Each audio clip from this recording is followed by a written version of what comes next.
Bonjour!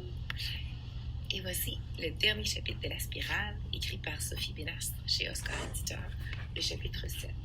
Quand tout se démêle. Joshua a des soucis? Demande le maître inquiet.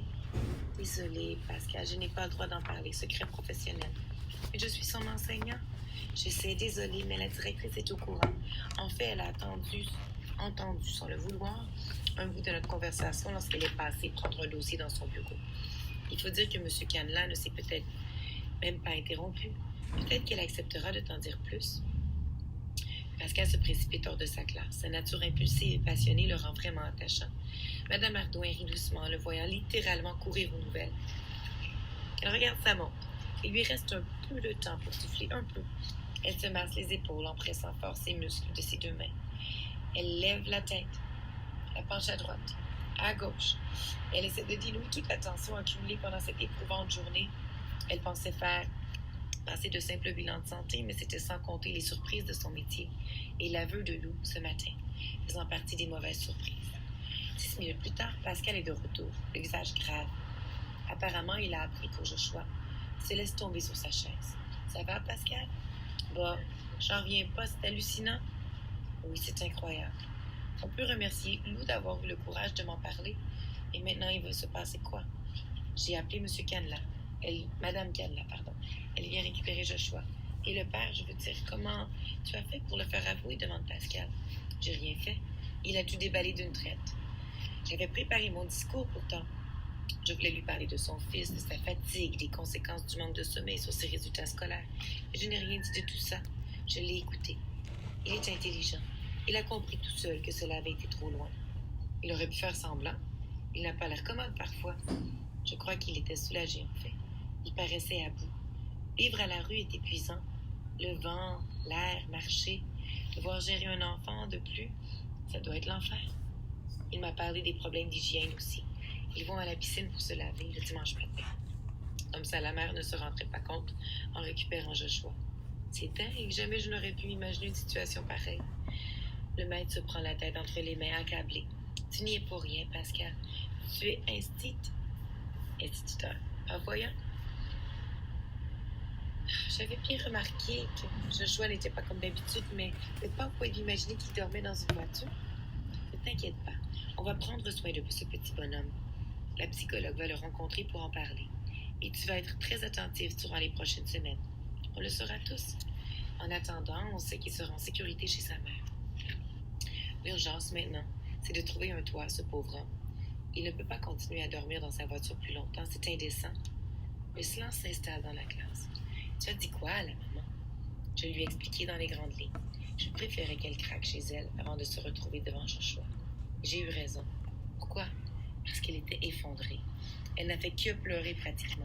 Impossible d'avoir une phrase complète. Elle répétait sans arrêt, « Pauvre chérie, pauvre chérie. » Elle parlait de son fils. Je pense. Mais peut-être de son mari. Je ne sais pas. Peut-être a-t-elle toujours des sentiments pour lui, dit Pascal avec espoir. Je crois que tu rêves là. Tu es beaucoup trop romantique, toi. En tout cas, si les choses s'arrangeaient pour eux, ce serait la solution idéale pour tout le monde, surtout pour Joshua. Oui, cet enfant est notre principale préoccupation. Mais on doit aider le père aussi. Je peux lui proposer de dormir chez moi ce week-end, s'écrie le maître enthousiaste. Arrête, tu ne peux pas faire ça quand même, répond l'infirmière dans un souffle. Et pourquoi donc? Qui me l'interdit? J'invite chez moi qui je veux. En plus, je ne vis plus dans mon appart depuis déjà 4 mois. Ah oui? Madame Ardouin prend un air complice et se rapproche de Pascal dans le genre interrogatoire. Et où vivez-vous, monsieur? À ce moment-là, la directrice les rejoint dans la classe. L'infirmière et le maître cessent de plaisanter. Ils sentent qu'il faut trouver des solutions maintenant. La discussion s'engage et les idées fusent. Pascal insiste pour proposer son appartement. Mais si c'est possible, insiste-t-il. Je suis plus chez moi. Bon, allez, je vous le dis enfin, j'habite chez ma chérie. Elle s'appelle Sarah. Le maître fait un clin d'œil à l'infirmière et sourit béatement. Il est tellement attendrissant qu'il se fait un peu chahuter par la directrice en personne. Les rires après l'angoisse font du bien à tout le monde. Une fois encore, c'est la directrice qui relance le sujet de M. Canela. Le loger chez vous, je ne sais pas si cela se fait, dit-elle. Et puis, il est trop fier pour accepter. C'est en partie sa fierté qui l'a conduit là où il est, déplore l'infirmière. N'empêche, réplique le maître de CM2, je vais lui dire que ça m'arrange qu'il vienne chez moi, qu'il faut que mon appart soit occupé, Il y a eu des cambriolages dans ma résidence et c'est ce que je vais lui dire. Et oui, c'est ce que je vais faire. Et puis, ce n'est pas un étranger, c'est le père de Joshua. On le connaît tous un peu, non? Le maître semble décidé et ses deux collègues n'essaient pas de le dissuader. Elles trouvent qu'il est sacrément culotté, mais elles sont fières de lui. Pascal sort de la classe pour retrouver M. Canlan, qui doit faire les 100 pas dans les couloirs du banc. Bon, si cela se fait, ça nous laisse un peu de temps pour nous retrouver. Il va y avoir beaucoup de démarches à entreprendre. Dossier de logement, demande d'une aide au CCAS de la ville, dossier pôle d'emploi. Je suppose que M. Canlan n'a pas enclenché toute la machinerie. Je connais une assistante sociale de la ville. C'est une amie. Je vais voir si elle peut recevoir le père de Joshua dès lundi. Il n'y a pas de temps à perdre, lance la directrice, en sortant elle aussi de la classe. Bien, se dit l'infirmière à voix haute. Joshua va avoir besoin d'un soutien pour parler des épreuves qu'il vient de traverser. La psychologue devait passer dans 15 jours. Je vais lui demander de venir dès la semaine prochaine et de voir aussi les parents de Joshua. Tout en continuant à parler à voix haute, elle attrape un calepin rouge dans son sac et prend des notes. Je vais faire quelques recherches sur Internet dès ce soir. Les Restos du Cœur, par exemple, peuvent l'aider pour les repas. Je vais regarder aussi le site de Pôle emploi et imprimer le dossier de demande de logement. Dormir dans une voiture, super l'infirmière, impensable. Madame Ardouin se lève. La journée a été longue. Elle s'approche de la fenêtre. Elle a envie de prendre l'air. Elle pose son front sur la vitre et regarde la cour de récréation en contrebas. Soudain, elle aperçoit deux silhouettes qui passent la grille. Une silhouette blanche accompagnée d'une fillette. La femme est blonde avec des cheveux bouclés. Elle referme le portillon et prend la main de la fillette. Madame Ardouin n'en croit pas ses yeux. C'est Lou qui est là, en bas, et l'infirmière suppose qu'il s'agit de la mère de Joshua. Mais que font-elles ensemble?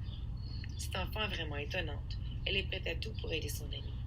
Madame Ardouin s'apprête à descendre pour aller les accueillir, mais elle renonce aussitôt, en voyant M. Canlan juste en dessous. Il s'est arrêté et regarde en direction de sa femme. Ses épaules larges et puissantes contrastent avec sa calvitie naissante. Un mélange de force et de fragilité. Madame Ardouin observe inquiète. Que va-t-il se passer? Des hurlements, des injures, du mépris. L'air est en suspens, comme sa respiration. Derrière, elle entend des pas. Ses deux collègues la rejoignent.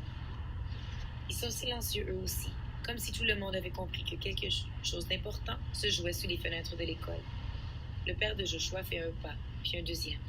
Madame Canlan s'adosse à la grille. Elle a la tête qui tourne. Elle ferme les yeux.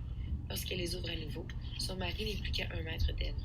Lou fait quelques pas de côté et s'éloigne du couple. Son visage est grave. Elle fait un petit signe au père de Joshua, comme pour lui dire qu'elle ne veut pas déranger. Mais c'est aussi une sorte d'encouragement. Parce qu'elle chuchote, ils s'aiment, c'est évident.